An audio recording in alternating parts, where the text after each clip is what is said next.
नाज़रीन, चूंकि एक वर्ल्ड ऑर्डर जो है वो गिर रहा है और एक नया वर्ल्ड ऑर्डर जो है वो एस्टैब्लिश होना है, हो सकता है ये अमेरिका ही का वर्ल्ड हो, यानी अमेरिका तो इसी चीज की कोशिश कर रहा है कि वो इस वर्ल्ड ऑर्डर को एक नए अंदाज के अंदर एस्टैब्लिश करे और जो दुनिया में बड़े पावर ब्लॉक्स बन रहे हैं, चाइना और बाकी जो उसके तादी हैं, उनकी ताकत को जो है वो क्रश किया जाए और दोबारा सबको जो है सब्जुगेट किया जाए, अपने इस वर्ल्ड ऑर्डर को मुकम्मल तौर पर दोबारा रीएस्टैब्लिश किया जाएगा। तो ये उसकी एफर्ट है। दूसरी तरफ जो बाकी दुनिया है वो ये कोशिश कर रही है कि एक नया ऐसा वर्ल्ड ऑर्डर जब लाया जाए, एक पैरेलल फाइनेंशियल सिस्टम जब लाया जाए कि ये जो सब्जुगेशन है ये ना चल सके और जो हेजेमनी है ये ना चल सके, क्योंकि इसका नतीजा निकला है गजा, इसका नतीजा निकला है फलस्तीन, इसका नतीजा हमने देखा है अफगानिस्तान, शाम, इराक और अभी वेनेजुएला। इसका नतीजा ये है इस हेजेमनी का।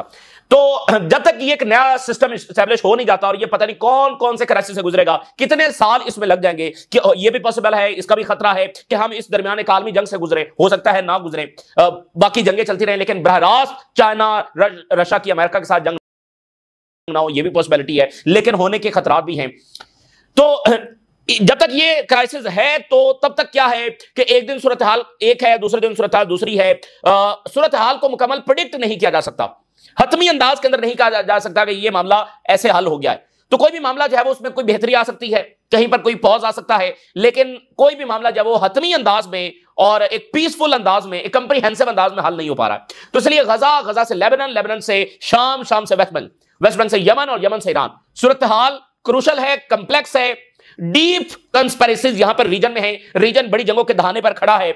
इजराइल क्या नई साजिश तैयार करके बैठा हुआ है, अमेरिका की यहां पर ग्रेट गेम क्या है, दोनों मिलकर क्या मंसूबे बना रहे हैं, क्योंकि आज की दुनिया में, अमेरिका और इजराइल की इस दुनिया में रोजाना दर्जनों लोगों को मार देना, एड रोकना, ठीक है, इसको भी आप सीज फार ही कहेंगे। ये आज की नई दुनिया है। तो जब तक ये दुनिया है तो आप क्या एक्सपेक्ट करेंगे, यानी वो 104 लोगों को मार दें चंद घंटों में तो कहेंगे कि ये भी सीज फायर ही है, अभी हमने सीज फायर तोड़ा नहीं है। तो इसलिए इस वक्त जब इंतजार हो रहा है कि आगे क्या होता है, सूरत हाल किस डायरेक्शन में जाती है, कुछ भी इस वक्त हो सकता है। तो हम एक एक करके जो चीजें आपके सामने रखते हैं। पहली जो बड़ी खबर है, देखिए इजराइल जो है उसने एक बहुत बड़ा जुल्म किया है और इसका फॉलो आउट आना है और आ रहा है। एक जो सबसे बड़ा वाकया, इजरायली ऑफिसर ने अपनी जान खुद ली है।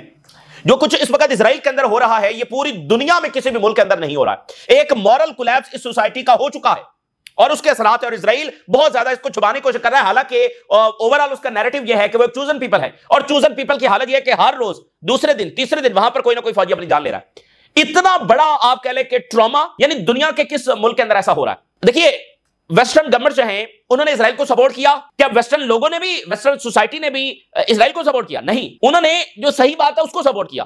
तो गवर्नमेंट जैसे भी हो नाज़रीन, जो सोसाइटी होती है वो कुछ मॉरल प्रिंसिपल के ऊपर खड़ी होती है, ठीक है ना। इसलिए आपने अमेरिका में मुजाहरे देखे, यूरोप में मुजाहरे देखे, क्योंकि वहां की जो सोसाइटी है, वहां के जो लोग हैं वो मोरालिटी और ह्यूमैनिटी के साथ खड़े हुए हैं। लेकिन क्या इजरायली सोसाइटी भी ऐसी ही है?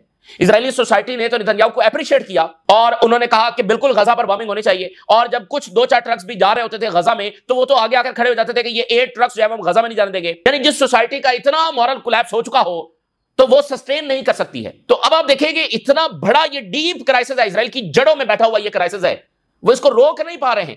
वैसे वो कहते हैं हम बड़े तरक्की याफ्ता हैं, हमारे पास ये इकॉनमी है, समुद्र सऊदी अरेबिया को ताना मार रहा है कि वी नो ग्रेट थिंग्स और वो तो हम तुम्हें नहीं बताएंगे, तो ये वो ताने दे रहे हैं। तो अंदर हालत क्या है?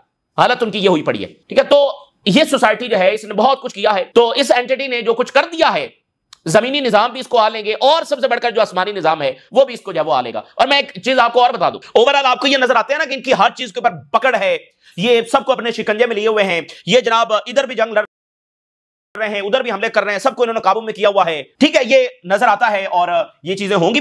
लेकिन मैं आपको एक बात बता दूं, ये जो है ना अचानक वक्त साबित करेगा कि ये इनकी डिजास्टर्स पॉलिसी थी, ये इनकी इंतहाई फुलिश अहमकाना ये पॉलिसी थी, जो ये इधर भी मारो उधर भी मारो उधर भी मारो। नजर ये आते हैं बड़े ये स्ट्रेटजिस्ट हैं, बड़े ये अकलमंद है, बड़े ये स्ट्रेटजिस्ट हैं कि पता नहीं ये जनाब पता नहीं ये क्या मार रहे हैं, लेकिन वक्त साबित करेगा कि ये इंतहाई बेवकूफ थे, ये इंतहाई इनकी पॉलिसी डिजास्टर थी। इनको रीजन के साथ चलने के बजाय इसने एक एक को ऊपर जब अग्रेशन किया, तो यही वो चीज है जो इनको अपने अंजाम की तरफ जब लेकर जाएगी। तो ये बहरहाल इसने कोलैप्स होना है, लेकिन उससे पहले क्या कुछ तबाही आएगी और इस रीजन के सिविलियंस को क्या कुछ भुगतना पड़ेगा, ये सबसे पेनफुल बात है। तो जनाब अली इजरायली ऑफिसर ने उस बिल्डिंग के सामने जिसमें हजारों इजरायली फौजी और ऑफिसर्स रिहेबिलिटेशन के लिए हैं मौजूद हैं, उस रिहेबिलिटेशन सेंटर के सामने अपने आप को मारा है। Israeli police officer with post trauma के अंदर वो था, इसने अपने आप को ऑन सेट ऑन फायर किया outside defence ministry rehabilitation officials home. Defence ministry का जो रिहैबिलिटेशन सेंटर है उसके बाहर इसने ये किया। Israeli media, he is setting himself on fire near the home of soldiers rehabilitation officials, खुद को जब वो सेट ऑन फायर कर लिया। बहुत बड़ा वाकया है और ये हर रोज हो रहा है, हर दूसरे दिन, हर तीसरे दिन। पिछले एक साल में 279 वाकयात हुए, 279। इसका मतलब हर दूसरे दिन वहां पर एक वाकया हुआ है। तो एक सोसाइटी इतने ज्यादा ट्रॉमे के अंदर जा चुकी है। देखें, फलस्तीनी तो ट्रॉमे के अंदर हैं, क्यों? क्योंकि उनके ऊपर सुबह शाम बम गिरे हैं, जिस तरह से उनके प्यारों को मारा गया है, ठीक है ना। वो तो जाहिर है उनकी क्या इस वक्त हालत होगी। हर फैमिली में लोग शहीद हो चुके हैं और क्या क्या उन्होंने इन 2 सालों में नहीं देखा है। तो उनका एक तकलीफ के अंदर होना वो एक अलग बात है, ठीक है ना। वो तो मजलूम है, मजलूम तो हमेशा होते। ये मतलब इन्होंने तो जाकर मारा है, तो फिर इनको किस चीज का ट्रॉमा है? तो जो इन्होंने जुल्म किए हैं, अब वो चीज इनके सामने आ रही है और इनको रातों को नींद नहीं आ रही है। क्या हालत होगी कि पूरे इजराइल के रिसोर्सेज इस पर लगे हैं, लेकिन फिर भी वहां पर ये डेली वाकयात हो रहे हैं। तो ये बड़ा डीप रूटेड क्राइसिस है इजरायली सोसाइटी में। उधर हरीदी 2 लाख निकले हुए हैं, उधर ये वाकया हो रहा है। इसका मतलब यह है कि अगर यहां पर नाज़रीन परमानेंट सीज फायर हो जाए तो इजराइल के अपने इतने क्राइसिस हैं और इससे हटकर पता नहीं क्या क्या कुछ सामने आएंगे कि इजराइल वैसे ही अपने अंजाम को पहुंच जाएगा। इसलिए वो परमानेंट सीज फायर नहीं होने देना चाहते और डाइवर्ट करके रखना चाहते हैं। जैसे आज वाशिंगटन पोस्ट ने एक बड़ी रिपोर्ट जारी कर दी है, उसने ये कहा है कि यूएस स्टेट डिपार्टमेंट ने इंक्वायरी की और उसमें यह साबित हुआ कि इजराइल ने वॉर क्राइम्स किए हैं, लेकिन उस रिपोर्ट को जारी नहीं किया जा रहा। वाशिंगटन पोस्ट ने वो बात कर दी है। यूएस स्टेट डिपार्टमेंट के जो इंस्पेक्टर जनरल हैं, उन्होंने जो है वो ये सारी इंक्वायरी हुई उनकी सुपरविजन में, and he revealed that Israeli army have committed hundreds of human rights violations. ये वाशिंगटन पोस्ट में रिपोर्ट। अच्छा, उधर रशिया का बड़ा अहम तरीन रिएक्शन आया है वेस्ट बैंक के हवाले से। रशिया इजराइल वेस्ट बैंक की जो एनेक्सेशन है ये एस्केलेशन की तरफ लेकर जाएगी, ये मामले को खराब करेगी, ये जंग की तरफ लेकर जाएगी। रशिया का बयान आया वेस्ट बैंक के ऊपर। तो देखिए, रशिया मतलब रीजन रशिया से डू मोर का मुतालबा कर रहा है और सीरिया में वो अब उन्होंने दोबारा एक्टिविटी शुरू कर दी है। और जब ट्रंप प्लान आ रहा था तो उन्होंने कहा था हमें सीरियस डाउट्स हैं कि ये कोई रियल पीस की तरफ लेकर जाएगा, क्योंकि इसमें फलस्तीनी रियासत है ही नहीं। प्यूटन ने ये बात की। तो यूएस के जो ज्वाइंट चीफ ऑफ स्टाफ है वो उस वक्त इजराइल पहुंच चुके हैं और क्या करने आए हैं? वो जनाबे अली इजराइल के साथ गजा के हवाले से टॉक्स करने आए हैं। तो आप देखिए 10 अक्टूबर से अभी तक जो है वो मुसलसल एक के बाद एक अमेरिकन ऑफिशियल आ रहा है, दूसरा जा रहा है, तो फिर भी इजराइल इनके काबू में नहीं आ रहा। तो ये कैसे यकीन कर लिया जाए कि जो इजराइल कर रहा है वो अमेरिका की मर्जी के बगैर नहीं कर रहा? मेरे ख्याल ये तो डिबेट का हिस्सा भी नहीं होना चाहिए। मतलब अमेरिकन वहां पर बैठे हुए हैं, असलहा उनका है, ठीक है ना, और एक के बाद एक उनका हाई ऑफिशियल भी आ रहा है, फिर भी नेतन्याहू साहब को बेवकूफ बना रहा है। तो असल में वो रीजन को बेवकूफ बना रहे हैं। कतर ने इसी दरमियान एक बड़ी इंपॉर्टेंट बात की है, ये मेरे ख्याल से सबसे इंपॉर्टेंट बात है, इस तरफ तवज्जो देने की जरूरत है। कतर ने यह खबरदार किया है कि गजा की जो सूरत हाल है वो एक ऐसी सिचुएशन की तरफ जा सकती है कि no war and no peace. ये एक बहुत बुरी सूरत हाल होगी और फलस्तीनी ज़ाहिर कभी सूरत हाल में जाना नहीं चाहते और रीजन को जाने भी नहीं देना चाहिए फलस्तीनियों को। यानी देखिए, एक है कि भाई जंग हो रही है तो दुनिया खड़ी है, गवर्नमेंट्स पर प्रेशर डाला जा रहा है, ठीक है ना, एक तहरीक चल रही है। लेकिन अगर ये हो कि भाई जंग ही नहीं हो रही तो फिर ये तो नहीं होगा ना, मुजाहरे नहीं होंगे, ये सारा प्रेशर नहीं आएगा, लेकिन ऑन ग्राउंड पीस भी ना हो। यानी जो मौजूदा सूरत हाल है कहीं ना कहीं ये इसी बात से तो मेल खा रही है। No war no peace. Unofficial ये कोई जंग तो नहीं है, ऑन ऑफिशियली तो कोई जंग नहीं हो रही, लेकिन पीस भी नहीं है, फलस्तीनियों को रिलीफ भी नहीं मिल रहा। तो अगर यही सूरत हाल आगे कंटिन्यू हो जाए, एड भी उस तरह से नहीं आ रही, बमबारी भी हो रही है और रिकंस्ट्रक्शन भी नहीं हो रही, और वो कहेंगे ये जंग भी नहीं है, तो फिर ये तो बड़ा डेंजरस हो जाएगा। तो कतर ने कहा कि the situation might be heading into the state of no war and no piece.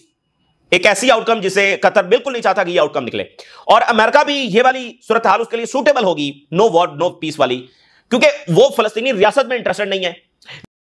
Greater Israel project वो अबंडन नहीं करना चाहता।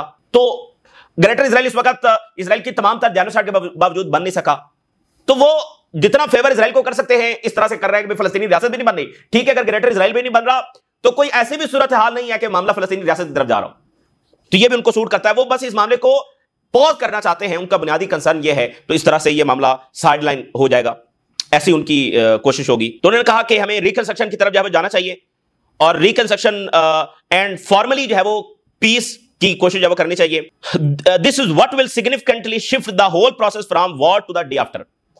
ये इस तरह की बातें जब वहां पर चल रही हैं। जर्मनी के जो फॉरेन मिनिस्टर हैं वो रीजन का दौरा कर रहे हैं, टर्की से लेबनान इस वक्त वो पहुंचे हैं, लेबनान से वो जॉर्डन से फिर वो सीरिया, ठीक है, ये 4 मुल्कों का वो दौरा कर रहे हैं और बड़ा इंपॉर्टेंट है। जर्मनी ज़ाहिर है कि बहुत बड़ा मुल्क है। तो लेबनान में एक तो पहले उर्दगान ने जर्मन चांसलर के सामने बड़ी बहादुरी के साथ ये बात रखी कि आपको जेनोसाइड नजर नहीं आती। तो अभी लेबनान के प्रेसिडेंट के साथ जो मुलाकात हुई है उसमें लेबनान के प्रेसिडेंट ने जर्मन को यह कहा है कि आप ये रुकवाएं, इजराइल को कहें कि वो अपनी बमबारी जो है वो रोके। उन्होंने जर्मन फॉरेन मिनिस्टर को कहा कि वो प्रेशर करें इजराइल को कि वो एग्रीमेंट जो है वो उस पर अमल दरामद करे। फिर उन्होंने कहा कि जो निगोशिएशंस हैं वो आगे नहीं बढ़ सकते क्योंकि इजराइल की इसके लिए कोई विल नहीं है। तो ये बात उन्होंने की। अच्छा, इसी दरमियान जो लिंडसे ग्राहम है, जरा उसकी बातें सुनिए। कहता है कि अगर हिजबुल्लाह के वेपन्स रिमूव कर दिए जाते हैं तो साथ ही इजराइल के हमले जब रुक जाएंगे। तो ये मतलब ये बिल्कुल वही है जो मुअम्मर कज़ाफी के साथ इन्होंने किया। अगर मुअम्मर कज़ाफी जब न्यूक्लियर प्रोग्राम छोड़ दे तो सैंक्शंस खत्म हो जाएंगे, सब हो जाएगा। न्यूक्लियर प्रोग्राम ले लिया फिर तबाह कर दिया। गजा में अगर हॉस्टेजेस वो दे दें तो अमन हो जाएगा, उन्होंने हॉस्टेजेस दे दी फिर उनके ऊपर हमला करना है। तो यहां पर हिजबुल्लाह वेपन दे दे और लेबनान पर हमले जब रुक जाएंगे।